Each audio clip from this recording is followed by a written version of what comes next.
আচ্ছা, বাংলাদেশের মধ্যে আপনার প্রিয় ট্রেডার কে? অবশ্যই কমেন্ট বক্সে মেনশন করে যাবেন। আচ্ছা তাই না, যার পেটের মধ্যে একটা খোসা মারলে ট্রেডিং শব্দটা বানান করতে পারবে না, সে নাকি ট্রেডিং শেখাচ্ছে। আরো আছে, দাঁড়াও একটু দেখাই। তো গাইস, তোমরা অনেকে কমেন্ট করো কেন সাদিয়া আপু তুমি 2 বছর ধরে ইউটিউবে ব্যাক করতেছো না, তার পিছনে কারণ একমাত্র এই টাকাগুলা। এই টাকা না আরো অনেক অনেক টাকা, মানে আমি তোমাদের ডিটেইলসটা বলি গাইস। আমি শিয়াবা শাইক মিলে অনেক প্র্যাকটিস করি, 2 বছর অনেক এক্সপেরিয়েন্স গেইন করি।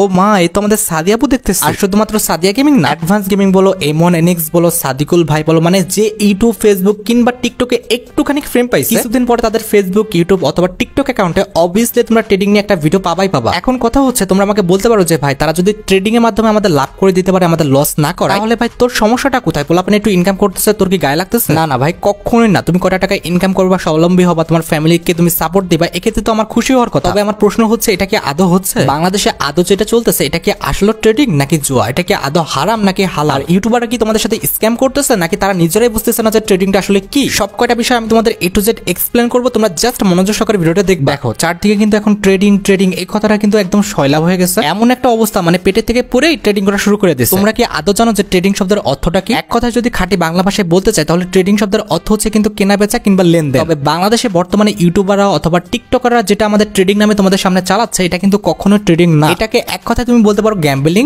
বেটিং, অথবা খাঁটি বাংলা ভাষায় একদম কাঁচা ভাষায় যদি বলি তাহলে একদম ভাই জুয়া। এটা কিন্তু আমি না বুঝে শুনে কিন্তু হারাম বলতেছি না, অবভিয়াসলি আমি প্রমাণ সহকারে তোমাদের কিন্তু বোঝাবো এবং দেখাবো। তবে তার আগে আমি দুইটা কথা বলে নিই। এই যে ভিডিওটা আমি তোমাদের জন্য আপলোড করলাম না, এই ভিডিওর কমেন্ট সেকশনে দেখবা যে অনেক কবিরাজ আছে, তারা কমেন্ট সেকশনে দেখবা বলবে যে ভাই তুমি অ্যাডভান্স গেমিং নিয়ে কথা বলতেছো, ভাই তুমি সাদিকুল ভাইকে নিয়ে কথা বলতেছো, কত বড় সাহস তোমার। শোনো ভাই, আমি কিন্তু তাদের কোনো রকম গালিও দিচ্ছি না কিংবা কোনো রকম ভাবে অপমানও করিনি। আমি শুধুমাত্র আমার এই ভিডিওতে সত্যটা তুলে ধরবো। তুমি যদি নাও আমার কথাটা তাহলে তোমার জন্য ভালো হবে, আর যদি না নাও সেটা একদমই তোমার পার্সোনাল বিষয়। ওকে, ট্রেডিং অর্থ কি সেটা কিন্তু অলরেডি আমি তোমাদের বলেছি যে ট্রেডিং অর্থ কিন্তু হচ্ছে কেনা বেচা। তুমি মার্কেট থেকে একটা জিনিস কম দামে কিনলা, পরবর্তীতে এই জিনিসটা কিন্তু বেশি দামে বিক্রি করে দিলা, এই বিষয়টা কিন্তু নরমালি ট্রেডিং বোঝায়। এটা কিন্তু তোমাদের একটা বেসিক সংজ্ঞা দিলাম। এই বেসিক সংজ্ঞাটা শুনে তোমাদের কাছে মনে হতে পারে ভাই এটা তো ভালো, এটা তো একরকম ব্যবসা, এটা কিভাবে হারাম হয়? এটা তো অবশ্যই হালাল। হ্যাঁ, প্রথম সংজ্ঞাটা শুনে সবার কাছে মনে হবে এটা তো অবশ্যই হালাল। তবে বাংলাদেশের ট্রেডিং নামে যেটা চলতেছে বর্তমানে ইউটিউব কিংবা টিকটকে, এটা কি আদৌ হালাল? কখনোই না, এটা কখনোই হালাল হতে পারে না। কারণ বর্তমানে বাংলাদেশে যে ট্রেডিংটা চলতেছে সেটা কিন্তু হচ্ছে বাইনারি ট্রেডিং। ট্রেডিং এর কিন্তু অনেক রকম প্রকারভেদ আছে, তবে জনপ্রিয়তার দিক থেকে দেখা গেলে কিন্তু ট্রেডিং 3 প্রকার। এক কথায় 3 ধরনের ট্রেডিং কিন্তু এখন বর্তমানে মার্কেটে জনপ্রিয়। একটি হচ্ছে ফরেক্স ট্রেডিং, দ্বিতীয়টি হচ্ছে আমাদের cryptocurrency trading,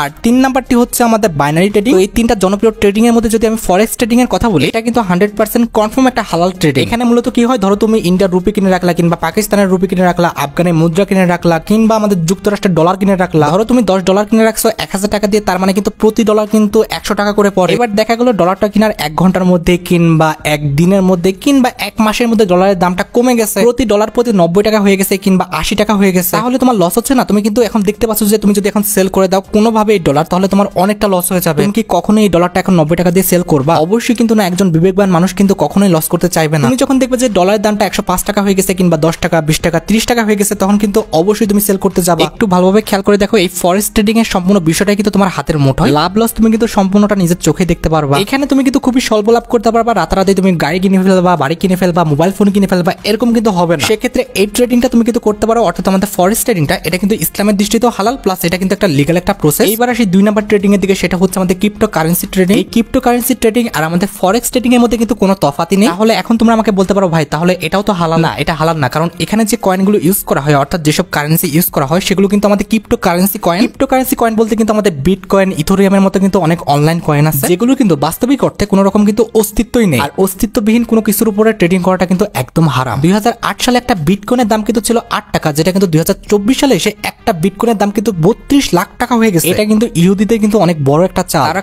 crore crore million million টাকা কিন্তু একটা অদৃশ্য কয়েনের মাধ্যমে কিন্তু বাজেয়াপ্ত করে রাখছে। তারা কিন্তু চাইলে একটা বিটকয়েনের দাম কিন্তু আবারও 1 লাখ টাকা নামায় নিয়ে আসতে পারে, আবার 50,000 টাকা নামায় নিয়ে আসতে পারে, কিংবা 8 টাকায়ও কিন্তু নামায় নিয়ে আসতে পারে। এটা কিন্তু একটা অদৃশ্য কয়েন, এটা কিন্তু কোনো রকম সার্টিফিকেট কিন্তু নাই। তারা কিন্তু এটার সাথে চাইলে যা কিছু ইচ্ছা করতে পারে। তার মানে তোমরা বুঝতে পারলা যে ক্রিপ্টোকারেন্সি যে ট্রেডিংটা রয়েছে এটা কিন্তু একদম হারাম একটা প্রসেস। তো যাই হোক, এবার সেই 3 নাম্বার ট্রেডিং এর দিকে, অর্থাৎ বাংলাদেশে যে ট্রেডিংটা চলতেছে, বাংলাদেশি ইউটিউবাররা, ফেসবুক কন্টেন্ট ক্রিয়েটররা কিংবা টিকটকাররা যে আমাদের ট্রেডিংটা প্রমোট করতেছে, এই ট্রেডিংটা কিন্তু হচ্ছে বাইনারি ট্রেডিং। আর বাইনারি ট্রেডিংটা খাঁটি বাংলা ভাষায় বলতে গেলে এটা কিন্তু একটা জুয়া। আর এই বাইনারি ট্রেডিংটা কিন্তু মূলত আমাদের স্টক, কারেন্সি অর্থাৎ মুদ্রা আর আমাদের কমোডিটিস অর্থাৎ পণ্যের উপর কিন্তু হয়ে থাকে। সেটা আমাদের যে কোনো পণ্য কিন্তু হতে পারে। তো এই তিনটা বিষয়ের উপর ধরো তুমি যে কোনো একটা বিষয় বেছে নিলা এবং সেটার উপর ট্রেডিং করলা। এই বাইনারি ট্রেডিং এ তুমি যে পয়েন্ট থেকে ট্রেডিংটা শুরু করবে ওই পয়েন্টটা সিলেক্ট করলে তোমার কাছে জাস্ট দুইটা অপশন আসবে, যে এই মার্কেটটা যে এখন চলতেছে এই মার্কেটটা কি তোমার সিলেক্ট করা অপশন থেকে নিচে যাবে অর্থাৎ ডাউনে যাবে নাকি উপরে যাবে। এখন তুমি এই বিষয়ে অভিজ্ঞ হতে পারো কিংবা অনভিজ্ঞ হতে পারো। তুমি যদি আপে সিলেক্ট করো আর যদি সত্যি আপে যায় মার্কেট সেক্ষেত্রে তুমি কিন্তু লাভ করবে, অথবা তুমি যদি মার্কেট ডাউন সিলেক্ট করো আর সত্যি যদি মার্কেট ডাউন যায় তাহলে তুমি কিন্তু লাভ করবে। তবে তোমার অনুমান কিংবা অ্যানালাইসিস যদি ভুল হয়, তুমি ধরো মার্কেট সিলেক্ট করলা আপে চলে গেল ডাউনে কিংবা মার্কেট সিলেক্ট করলা ডাউনে চলে গেল আপে, তাহলে তুমি কিন্তু লস করবে। আর সবচেয়ে জঘন্য বিষয়টা হচ্ছে এই বাইনারি ট্রেডিংটা করার সময় তোমার কিন্তু টাইম সিলেক্ট করতে হয় যে তুমি কত সময় ট্রেডিংটা করবে। বাইনারি ট্রেডিংটা কিন্তু অনেকটা আমাদের বেটিং এর সাথে কিন্তু সামঞ্জস্যপূর্ণ। বেটিং এ যেমন আগের থেকে অনুমান করতে হয় যে কোন দল জিতবে কোন দল হারবে কিংবা কোন দল কয়টা গোল করবে। আরেকটি বিষয় হচ্ছে বাইনারি ট্রেডিং এর মধ্যে তোমরা কোন কোম্পানির পণ্যের উপরে